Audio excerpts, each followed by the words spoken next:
Deep in the heart of an ancient forest lay the forsaken village of Ravenshade. Once a thriving community, it had been mysteriously abandoned centuries ago. No records explained its fall, only vague whispers of a night when every villager vanished without a trace. Since then, the village remained eerily untouched, as though time itself had forgotten it.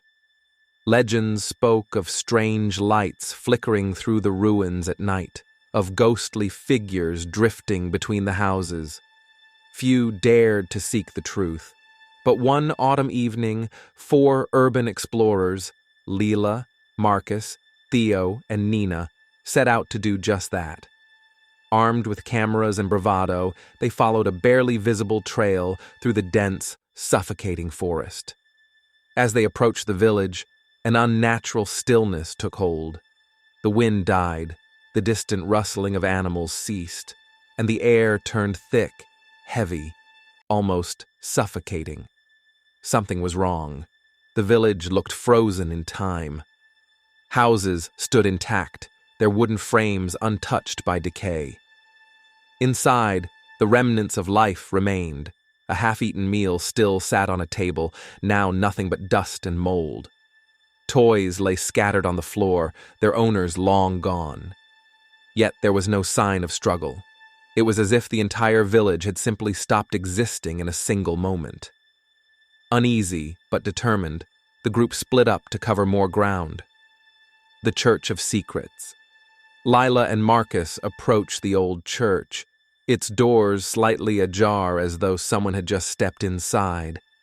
The air inside was thick with the scent of decay, and dust particles floated lazily in the dim light that filtered through the stained glass. As Lila scanned the pews, her eyes were drawn to the walls, symbols, crude and jagged, carved into the wood. Some glowed faintly, pulsating, as if breathing. "Marcus, look at this," she whispered. But Marcus wasn't looking at the walls. He stood at the altar, frozen, his face pale. In his hands, he held an old, leather-bound journal. The handwriting inside was frantic, uneven, as though written in desperation. The last entry read, "They came from the forest. They promised us salvation, but they lied. The shadows are alive. They are taking us, one by one. I can hear them outside. God forgive me, I am next." A sudden noise made them jump. A whisper. No, a breath. It came from behind the altar. The whispers in the well. Meanwhile, Theo and Nina wandered toward the village square, where a moss-covered well stood at its center. Drawn by curiosity, Theo peered inside. Blackness, a void so deep that the bottom could not be seen. Then, a whisper, soft, pleading, words tangled together, barely audible. "Help us." Theo and Nina exchanged nervous glances, then a second voice. "Join us." The whisper turned into many, countless voices rising from the depths of the well, overlapping, whispering, pleading, screaming. The sound clawed at their minds, growing louder and louder until it became a deafening shriek. Nina gasped and stumbled backward. That's when she saw them. The Shadow's Wake. The village was no longer abandoned. Figures emerged from the houses, not people, not ghosts, but something in between. Their forms flickered, distorted, like static on an old television. Their hollow eyes locked onto the intruders, their mouths moving in silent whispers. The group ran. They regrouped, breathless, panic setting in. They tried to flee back into the forest, but the trail was gone. The trees had shifted, trapping them in an endless maze of twisting branches. The shadows closed in. One by one, the explorers disappeared into the darkness. Their screams echoed through the night, swallowed by the village that had waited so patiently for new souls to claim. By dawn, Ravenshade was silent once more, waiting, hungry, for the next visitors who would never return. In the heart of Ravenshade, where time stood still and the air was thick with forgotten whispers, there stood an old farmhouse. Its once thriving fields were now overgrown with twisted weeds, their shapes resembling gnarled fingers reaching out from the earth. The farmhouse carried a legend darker than the village itself. Long ago, the last family to live there had struck a bargain with something ancient and malevolent, a promise of bountiful harvests in exchange for an unspeakable price. Every year, on the night of the autumn equinox, they were required to offer one of their own as a sacrifice. Some say the family resisted at first.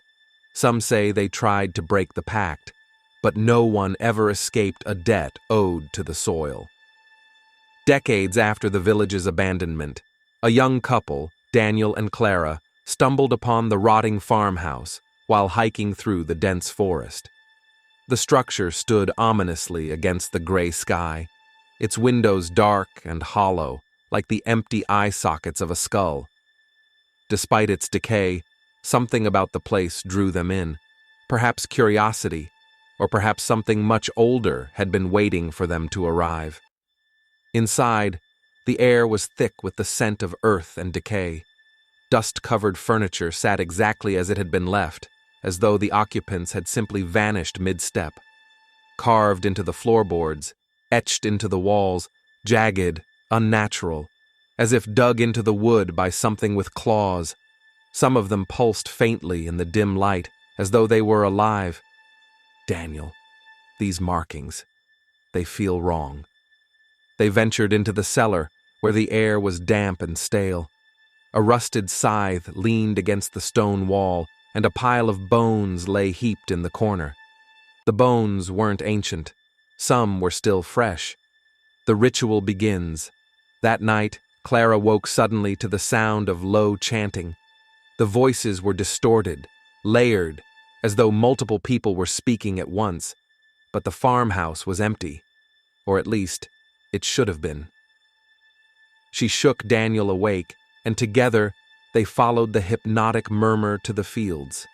At first, it seemed the land itself was moving, the rows of dead crops swaying, shifting unnaturally. Then, through the mist, they saw it. A bonfire, burning black instead of orange. Around it, a group of shadowy figures stood in perfect formation, their bodies flickering in and out of existence like a dying signal. And in the center of their circle stood a young girl. Her eyes were wide with terror. She tried to scream, but no sound came. Clara gasped, and in that moment, the figures turned toward them. The figures had no features, just endless black voids where their faces should have been. The moment their gaze met Clara and Daniel's, the earth beneath them groaned and split open. Vines, thick, gnarled and pulsating as if filled with blood, shot up from the soil, wrapping around their legs. Daniel thrashed, but the vines tightened, dragging him downward. Clara reached for him, but her arms were already bound, her screams swallowed by the rising wind. The last thing they saw was the girl. She was lifted into the air, her body dissolving into the flames, her screams vanishing as though they had never existed. The fire blazed higher, the shadows flickered, and then darkness. Morning comes, but nothing remains. By dawn, the farmhouse was silent once more. The bonfire was gone, the figures were gone, the girl was gone, and so were Daniel and Clara. The only thing that remained in the fields was the rusted scythe, now stained darker than before, and a new set of bones waiting for the next visitor. Ravenshade was still hungry, and it always would be. At the far edge of Ravenshade, where the trees grew gnarled and twisted, stood a small, unassuming cottage. Unlike the other abandoned structures, this one showed no signs of decay. Its walls stood firm, its roof unbroken, as if time dared not touch it. The villagers once spoke in hushed whispers about the Dollmaker, a reclusive artisan who had lived there centuries ago. His dolls were known for their eerily lifelike appearance, each one crafted with chilling precision. But there were darker rumors. Stories of children who had vanished, their faces never found, while new dolls mysteriously appeared on the Dollmaker's shelves. Some claimed they still heard laughter coming from the cottage at night. One rainy afternoon, 3 teenagers, Ethan, Mia, and Lucas, dared each other to explore the infamous cottage. They had heard the stories, but they didn't believe them. After all, it was just an old house. The door creaked open, revealing shelves lined with dolls, their glassy eyes fixed forward, unblinking. The air smelled of dust, decay, and something else. A faint metallic scent, like rust or blood. As they stepped inside, a cold draft brushed past them, as though the house itself had exhaled.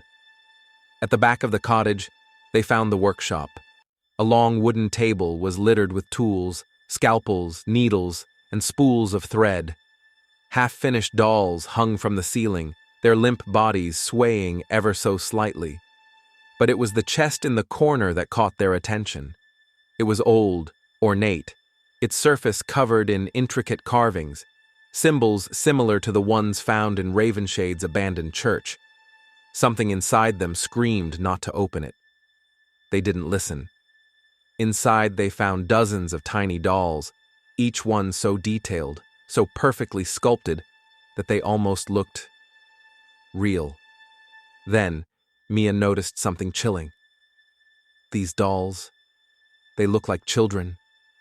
The realization hit all at once. The delicate features, the tiny hands, the frozen expressions of fear. They weren't just dolls, they were tributes, and their eyes, they weren't glass, they were following them. The dolls' wake. The room was suddenly plunged into darkness. Then, shuffling. Soft giggles echoed around them, high-pitched and unnatural. Tiny footsteps pattered across the wooden floor. When the lights flickered back on, the dolls were gone. Lucas lunged for the door. It wouldn't budge. The windows, once visible, had vanished, replaced by endless walls of wood. Then Mia gasped. The dolls stood in the corners of the room, their heads tilted slightly, their eyes locked onto them. One doll twitched, then another, and then they moved. The dolls rushed forward, their tiny hands grasping, pulling, clawing. Ethan screamed as small fingers wrapped around his ankles, dragging him into the shadows. His screams were cut short. Lucas turned to run, but something grabbed his arm. A doll with a porcelain face and a mouth stitched shut. It tilted its head, then pulled him into the darkness. Mia backed into the table, breathing hard, her heart hammering in her chest. She saw something move behind her, but before she could react, cold, tiny hands wrapped around her throat. The last thing she heard was a deep, wheezing laughter. The laughter of the Dollmaker, waiting for the next visitors. By morning, the cottage was silent. The shelves were full once more. The dolls sat perfectly still, their eyes empty and soulless, waiting for the next visitor, for the next story to be told in Ravenshade.